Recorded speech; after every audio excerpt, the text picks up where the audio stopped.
American president Donald ട്രംപിന്റെ മുൻ നയങ്ങൾ ഓർമ്മിപ്പിക്കുന്ന ഒരു പുതിയ യാത്രാവിലക്ക് ഇതിനോടകം തന്നെ പ്രാബല്യത്തിൽ വന്നിരിക്കുകയാണ്. ഇത് അമേരിക്കയിലേക്ക് യാത്ര ചെയ്യാൻ ആഗ്രഹിക്കുന്ന ലക്ഷക്കണക്കിന് ആളുകളെ നേരിട്ട് ബാധിക്കും. ഡൊണാൾഡ് ട്രംപ് അടുത്തിടെ ഉത്തരവിട്ട പുതിയ യാത്രാവിലക്ക് ജൂൺ 4 മുതൽ പ്രാബല്യത്തിൽ വരികയായിരുന്നു. ആഫ്രിക്കൻ, മിഡിൽ ഈസ്റ്റ് രാജ്യങ്ങളിൽ നിന്നുള്ള 12 രാജ്യങ്ങളിലെ പൗരന്മാർക്ക് അമേരിക്കയിൽ പ്രവേശിക്കുന്നതിനാണ് പൂർണ്ണ വിലക്ക് ഏർപ്പെടുത്തിയിരിക്കുന്നത്. രാജ്യത്തിന്റെ ദേശീയ സുരക്ഷ ഉറപ്പാക്കുന്നതിന്റെ ഭാഗമായി കുടിയേറ്റ നിയമങ്ങൾ കർശനമാക്കാനാണ് ഈ നിരോധനം ലക്ഷ്യമിടുന്നതെന്ന് വൈറ്റ് ഹൗസ് അറിയിക്കുകയും ചെയ്തിട്ടുണ്ട്.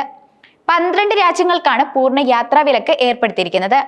Afghanistan, Myanmar, Chad, Congo Brazzaville, Equatorial Guinea, Eritrea, Haiti, Iran, Libya, Somalia, Sudan, Yemen എന്നിവയും ഭാഗിക യാത്രാവിലക്കുള്ള രാജ്യങ്ങൾ 7 എണ്ണവുമാണ്.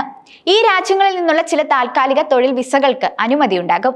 എന്നാൽ മറ്റു വിഭാഗങ്ങൾക്ക് വിലക്ക് ബാധകമാണ്.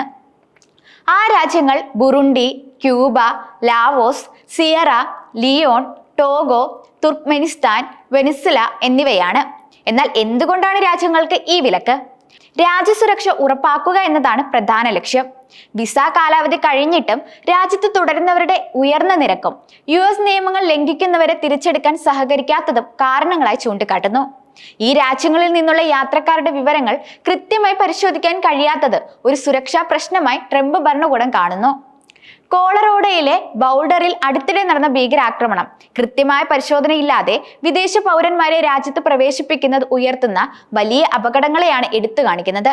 അവരെ നമുക്ക് ആവശ്യമില്ല എന്നാണ് ട്രംപ് തന്റെ സോഷ്യൽ മീഡിയ പ്ലാറ്റ്ഫോമായ എക്സിൽ പങ്കുവച്ച വീഡിയോ സന്ദേശത്തിൽ വ്യക്തമാക്കിയിരിക്കുന്നത്. കൂടാതെ ചില പ്രത്യേക വിഭാഗത്തിലുള്ളവർക്ക് ഈ യാത്രാവിലക്കിൽ നിന്ന് ഇളവ് നൽകിയിട്ടുണ്ട്. കാനഡയും മെക്സിക്കോയും ചേർന്ന് ആതിഥേയത്വം വഹിക്കുന്ന 2026 ലോകകപ്പിൽ മത്സരിക്കുന്ന കായിക താരങ്ങളെയും 2028 ലോസ് ഏഞ്ചൽസ് ഒളിമ്പിക്സിൽ പങ്കെടുക്കുന്ന കായിക താരങ്ങളെയും വിലക്കിൽ നിന്ന് ഒഴിവാക്കിയിട്ടുണ്ട്. കൂടാതെ ന്യൂയോർക്ക് ആസ്ഥാനമായുള്ള ഐക്യരാഷ്ട്രസഭയുടെ സെക്രട്ടറി ജനറലിന്റെ വക്താവ് സ്റ്റീഫൻ ഡുജാറിക്കിന്റെ അഭിപ്രായത്തിൽ ഈ രാജ്യങ്ങളിൽ നിന്നുള്ള നയതന്ത്രജ്ഞർക്കും വിലക്ക് ബാധകമല്ല. ഏത് സംവിധാനം നടപ്പിലാക്കിയാലും അത് ജനങ്ങളുടെ മാനുഷിക അന്തസ്സിനെ ബഹുമാനിക്കുന്നതായിരിക്കണമെന്നാണ് ഡുജാറിക്ക് അഭിപ്രായപ്പെടുന്നത്. അതിർത്തികൾ എങ്ങനെ നിയന്ത്രിക്കണമെന്ന് ഓരോ രാജ്യത്തിനും തീരുമാനിക്കാമെന്നും അദ്ദേഹം കൂട്ടിച്ചേർത്തിട്ടുണ്ട്. മറ്റൊന്ന് US നിയമപരമായ സ്ഥിര താമസക്കാർക്കും ചില പ്രത്യേക വിസ വിഭാഗങ്ങൾക്കും ദേശീയ താൽപര്യത്തിൽ വരുന്ന വ്യക്തികൾക്കും ഇളവുണ്ടാകുമെന്നാണ് നിലവിലെ വിവരം. ട്രംപിന്റെ ആദ്യ പ്രസിഡൻസി കാലത്തും സമാനമായ യാത്രാ നിരോധനങ്ങൾ ഏർപ്പെടുത്തിയിരുന്നു. പിന്നീട് ജോ ബൈഡൻ അധികാരത്തിലെത്തിയപ്പോൾ അവ റദ്ദാക്കി. എന്നാൽ കുടിയേറ്റ നയങ്ങളിൽ കടുത്ത നിലപാടുകൾ സ്വീകരിക്കുന്ന ട്രംപ് തന്റെ മുൻ നിലപാടുകൾ വീണ്ടും ശക്തിപ്പെടുത്തുന്നതിന്റെ സൂചനയാണിത്. അമേരിക്കയിലേക്കുള്ള പ്രവേശന വിലക്ക് പുനഃസ്ഥാപിക്കുകയാണ്.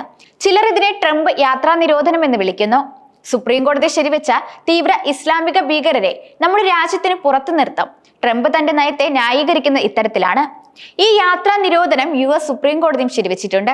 ഈ നിയന്ത്രണം പ്രസിഡൻഷ്യൽ അധികാരത്തിന്റെ പരിധിക്കുള്ളിലാണെന്നും അത് നിയമാനുസൃതമായ ലക്ഷ്യങ്ങളോടെയാണ് എന്നും US സുപ്രീം കോടതി ചൂണ്ടിക്കാട്ടുന്നു. അതേസമയം നിലവിൽ ഈ യാത്രാ നിരോധന പട്ടികയിൽ ഇന്ത്യ ഉൾപ്പെടുന്നില്ല. എങ്കിലും ഇന്ത്യയിൽ നിന്നുള്ള US വിസ അപേക്ഷകൾക്ക് നിലവിൽ വലിയ കാലതാമസമാണ് നേരിടുന്നത്. 2026 അവസാനം വരെ വിസ അപ്പോയിന്റ്മെന്റുകൾ നീണ്ടുപോയേക്കാം എന്ന റിപ്പോർട്ടുകളുണ്ട്. പുതിയ യാത്രാ നിരോധനം ഈ കാലതാമസത്തെ എങ്ങനെ ബാധിക്കുമെന്ന കാര്യത്തിൽ കൂടുതൽ വ്യക്തത വന്നിട്ടില്ല. എന്നിരുന്നാലും US യാത്രാ നിയമങ്ങളിൽ വരുന്ന ഓരോ മാറ്റങ്ങളും ഇന്ത്യൻ യാത്രക്കാരും പ്രവാസികളും ശ്രദ്ധയോടെ നിരീക്ഷിക്കേണ്ടതായിട്ടുണ്ട്. ഈ യാത്രാ നിരോധനം ലക്ഷക്കണക്കിന് ആളുകളെ നേരിട്ട് ബാധിക്കുന്നതാണ്. കുടുംബങ്ങൾ വേർപെടുത്താൻ സാധ്യതയുണ്ടെന്നും അന്താരാഷ്ട്ര വിദ്യാർത്ഥികൾക്ക് പഠനം തുടരാൻ സാധിക്കാതെ വന്നേക്കാമെന്നതെല്ലാം ഇതിന്റെ ദോഷവശങ്ങളാണ്. കൂടാതെ വ്യവസായ ടൂറിസം മേഖലകളിൽ വലിയ തിരിച്ചടിയും ലോകരാജ്യങ്ങൾക്കിടയിൽ ഇത് നയതന്ത്രപരമായ സംഘർഷങ്ങൾക്കും വഴിയൊരുക്കിയേക്കാം. അതുപോലെ ഈ പുതിയ ഉത്തരവ് ആഗോളതലത്തിൽ വലിയ ചർച്ചകൾക്ക് വഴിവെച്ചിരിക്കുകയാണ്.